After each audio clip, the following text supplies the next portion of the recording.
Assalamualaikum warahmatullahi wabarakatuh. Apa kabar semuanya teman-teman? Mudah-mudahan dalam kondisi yang sehat, baik gitu kan. Dan juga mudah-mudahan bahagia gitu. Nah, kalaupun ada teman-teman yang mungkin hari ini lagi ngerasa kurang baik-baik aja nih kondisinya, lagi sedih, lagi galau, lagi berjuang gitu ya untuk menunggu satu hal yang terus didoa-doakan tapi belum juga dikabulkan sama Allah gitu ya, atau mungkin lagi aduh kayaknya hopeless, lagi nggak bersemangat gitu ya. Nggak tahu kenapa tiba-tiba aja hari ini aku lagi keingetan sama salah satu kejadian yang pernah aku alamin di sekitar tahun 2017. Nah, jadi di sekitar tahun 2017 itu emang aku lagi ada kerjaan di Cianjur, jadi aku harus bolak-balik Jakarta Cianjur pada saat itu. Seperti yang teman-teman tahu, mungkin sebagian orang, kebanyakannya tahu banget kalau jalur puncak itu Sabtu Minggu tuh macet dan jalurnya buka tutup gitu kan. Nah, pada saat itu memang aku harus pulang ke Jakarta dan kebetulan banget ada salah satu teman yang mau mengarah ke puncak. Ya udah, akhirnya aku putuskan untuk ikut numpang gitu ya. Selama perjalanan dari Cianjur ke puncak itu aku melewati beberapa bis yang aku lihat, wah ini gila, penuh banget gitu kan. Sampailah aku di puncak, aku nunggu bis untuk bis yang pertama lewat depan aku. Karena sebelumnya tadi aku udah lihat juga kondisinya memang penuh banget, aku putuskan untuk tidak naik. Jadi biarkan aja lewat, karena kayaknya nggak mungkin deh harus naik sama bis yang desak-desakan dan penuh sampai penumpangnya berdiri gitu. Kenapa aku nggak mau naik? Karena aku pernah punya pengalaman sebelumnya, trauma gitu ya, sedikit trauma. Aku pernah berangkat naik bis dari Jakarta ke Cianjur. Itu memang momen-momennya lagi mau ada, aku lupa ya, apa hari besar atau lagi ada libur panjang, aku lupa. Pokoknya ada momen gitu ya, ada momen yang entah itu hari raya atau apa, aku lupa. Itu aku berdua sama teman naik bis itu dari Jakarta ke Cianjur, dan luar biasanya bener-bener berdiri dari Jakarta ke Cianjur, perjalanan sekitar 4 jam waktu itu ya, sekitar 4 atau 5 jam itu berdiri, bener-bener berdiri sampai kaki tuh kayaknya udah ya ampun dah. Dan di bis itu ya ada gitu bapak-bapak, ya laki-laki yang duduk, tapi kan ya aku juga ya udahlah, nggak berharap untuk dikasih kursi sama mereka, karena aku tahu ini perjalanannya jauh gitu, bukan perjalanan yang cuman kayak 10 menit atau 1 jam sampai gitu.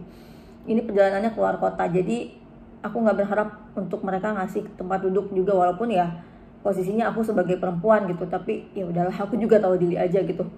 Mereka juga sama-sama bayar gitu, jadi pasrah aja berdiri selama itu gitu. Nah, karena kejadian itu akhirnya aku bener-bener kayak kalau emang penuh mendingan gak usah. Balik lagi ke hari itu, bis yang pertama lewat, aku nggak naik. Bis yang kedua juga penuh banget, sampai aku pikir ini udah terlalu lama aku nunggu gitu kan, udah hampir 1 jam aku nunggu dan gak ada juga yang kosong. Aku naik lah, setelah hampir 1 jam itu aku naik bis yang sama aja, penuh juga penumpangnya, berdiri semuanya. Dalam hati sempet sedikit ngedumel gitu ya pada saat mau naik, gitu, kalau tahu mau naik juga di bis yang penuh, kenapa nggak dari tadi aja. Jadi kayak ngedumel sama diri sendiri gitu.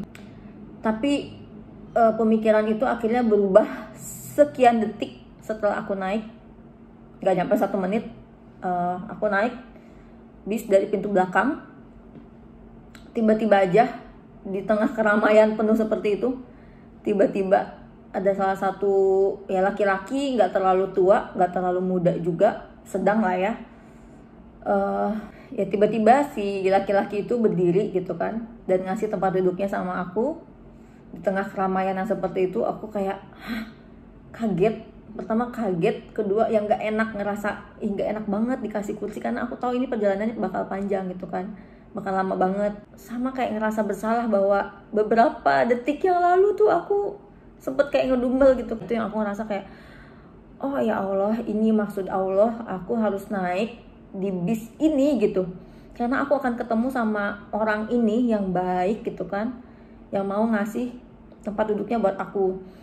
Ya memang sama-sama penuh, tapi kan belum tentu di bis yang pertama itu ada orang yang mau ngasih gitu, ngerti gak? Karena aku pernah kejadian yang dulu itu ya sama, kondisinya penuh juga, aku harus berdiri selama 4 jam itu dari Jakarta ke Cianjur. Nah, jadi pengingat banget buat aku kalau misalkan lagi ngerasa sedih atau lagi ngerasa nggak baik-baik aja gitu, kayak ngerasa ya Allah hopeless gitu, kok gini ya, gitu, kok apa yang kita harapkan tuh kayaknya belum juga terwujud gitu, apa yang kita sedang usahakan, apa yang kita sedang doakan tuh kayaknya kok lama banget ya.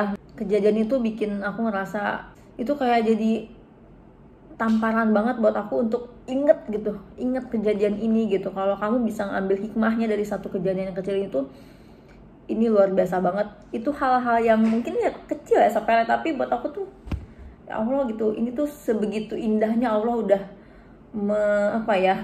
merangkai cerita untuk sedemikian rupa gitu kan. Jadi percaya aja gitu, kalau kita sekarang lagi nunggu sesuatu itu nggak sia-sia gitu, asalkan pada saat waktu tunggunya di antara sini sampai nanti terkabulnya apa yang kita inginkan itu digunakan untuk hal-hal yang baik gitu.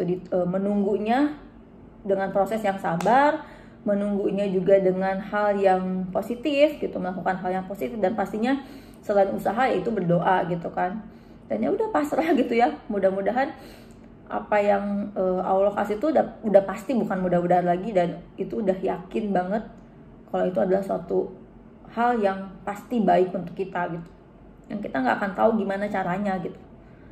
Jadi jangan ngerasa sedih berlebihan, jangan ngerasa khawatir berlebihan, karena kita sebagai manusia tuh kan pasti khawatir ya dengan apa yang nggak kita lihat ke depan seperti apa gitu. Jadi udah aja, bismillah aja, pokoknya selama kita jalaninnya dengan baik pasti hasilnya juga akan baik gitu.